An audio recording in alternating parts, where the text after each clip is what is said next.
Jadi salah satu aspek penting dalam pendaftaran beasiswa LPDP adalah menulis esai gitu.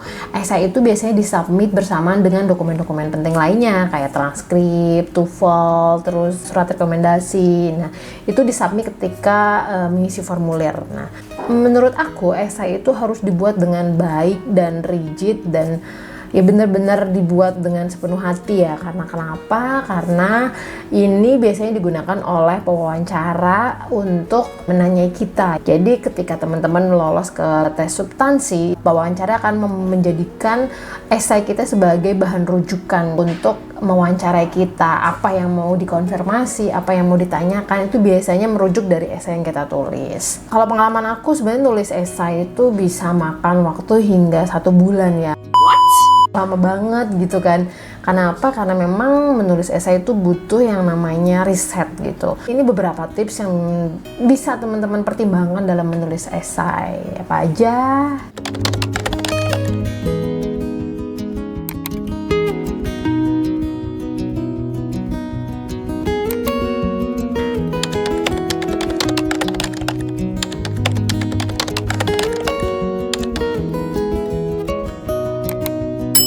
Yang pertama adalah pastikan menulis esai dengan terstruktur ya. Bisa gunakan struktur paling umum yang biasa digunakan dalam esai, yaitu pembuka gitu, lalu isi, lalu conclusion atau penutup. Di bagian opening isinya itu adalah kita di masa lalu dan kita di masa kini. Jadi kita biasanya akan memperkenalkan kita itu siapa, background kita apa, lalu yang sudah kita lakukan apa. Lalu bagian kedua adalah di bagian isi kita yang akan kita jalani ketika mendapatkan beasiswa atau saat studi gitu. Misalnya, kenapa sih memilih kampus tersebut gitu, lalu kenapa milih jurusan tersebut dan bukan jurusan yang lain, apa relevansinya, apa saja yang bisa dilakukan ketika kita belajar gitu. Lalu juga topik penelitiannya bagaimana dan menjalaninya akan seperti apa dan hal-hal yang ya serupa itulah. Jadi apa yang akan kita lakukan ketika studi, intinya kayak gitu. Nah, lalu di bagian penutup itu adalah kita yang akan datang. Jadi misalnya apa sih sebenarnya yang kita harapkan gitu setelah lulus kuliah gitu. Lalu target jangka pendek, jangka menengah, jangka panjang, itu mau kayak gimana gitu. Lalu yang kedua adalah jujur dan jangan mengada-ngada. Kalau misalnya ada suatu data yang nggak valid atau dokumen yang palsu, itu memang hukumannya cukup berat sih gitu.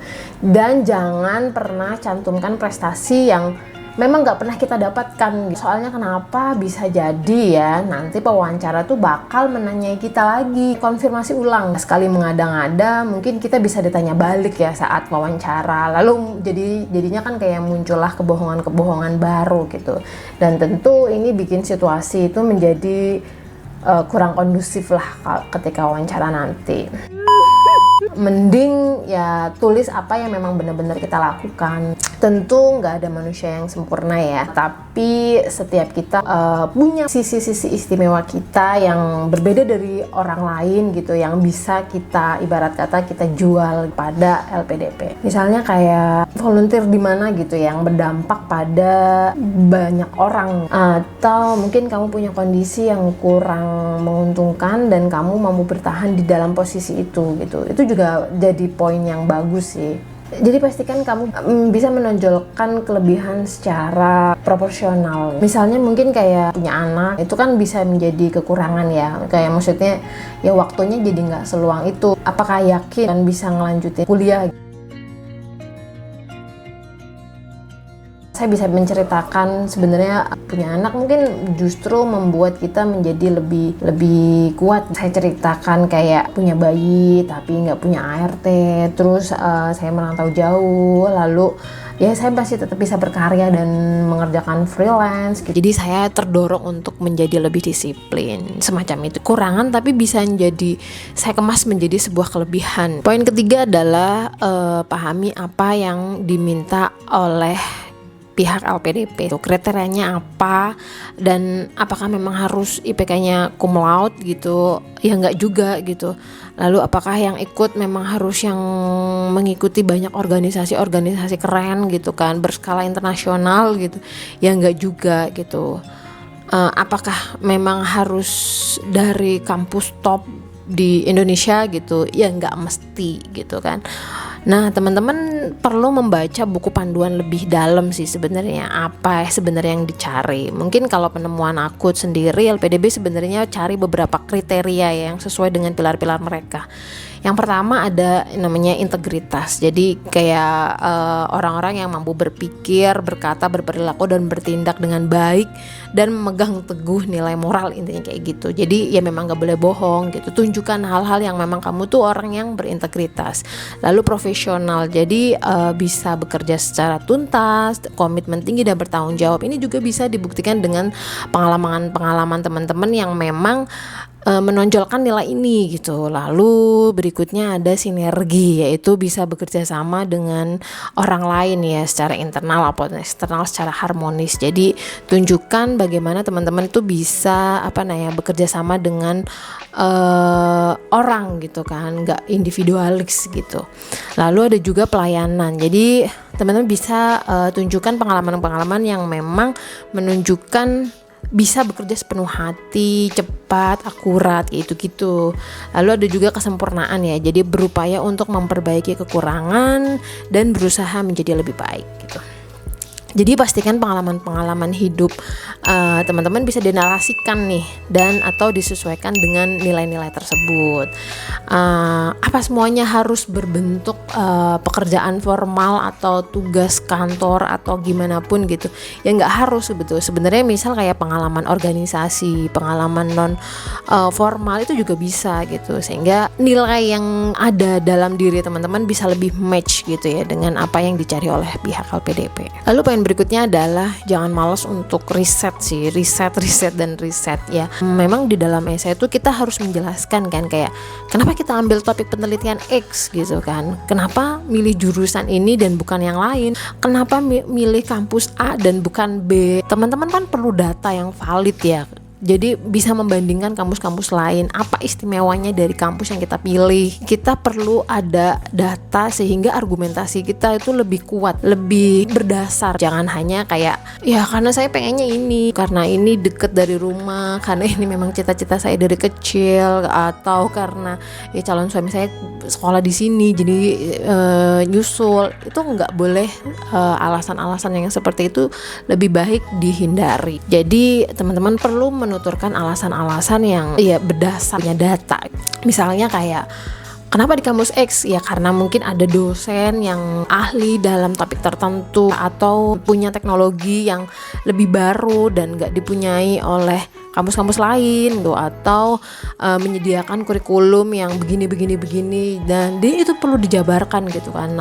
Mungkin cocok dengan riset yang dilakukan oleh teman-teman. Selain itu juga dari riset penting dilakukan untuk tahu nih perihal relevansi dari penelitian kita dengan kondisi negara saat ini gitu. Itu juga penting banget sih, sering dibahas juga dalam wawancara. Jadi misalnya kayak teman-teman misalnya ambil lah kayak teknik nuklir gitu ya. Nah itu mungkin kita juga perlu riset kan perkembangan dari topik nuklir di Indonesia itu udah sampai tahap mana, bagaimana kondisinya sekarang, lalu apa yang bisa kita lakukan untuk mengisi kekosongan tersebut gitu, apa yang bisa kita lakukan untuk memberikan manfaat pada negara gitu. Ini juga penting sih agar kita itu kayak punya alasan yang lebih kuat gitu, yang lebih kokoh gitu. Lalu berikutnya ada juga menghindari membahas tentang ya tadi kayak keakuan keluarga yang terlalu personal gitu kan, tapi lebih baik tuh kita menulis dengan sudut pandang kayak masyarakat, negara gitu sih. Jadi mungkin pendapat ini salah satu pendapat yang cukup subjektif ya dari teman-teman lainnya.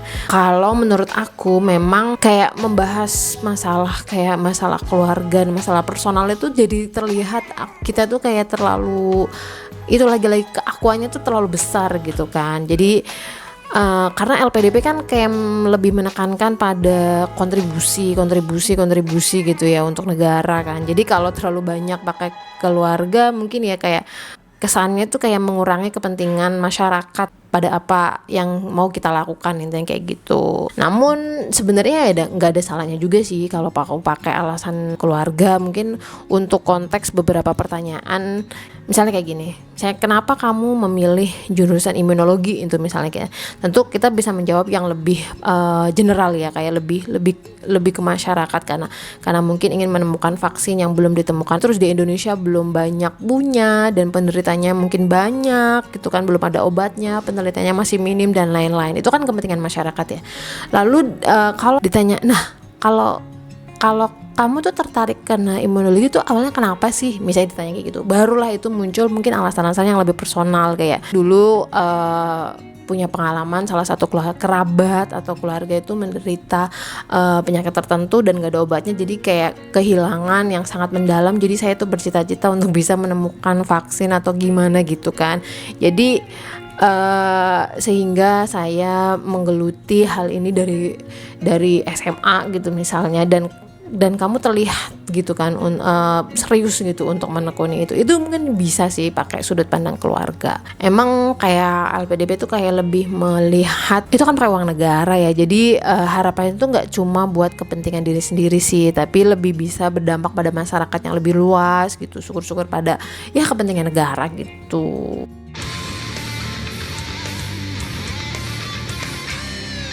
Ya, sekian video dari saya, semoga bermanfaat, tetap semangat dan sampai jumpa di video selanjutnya.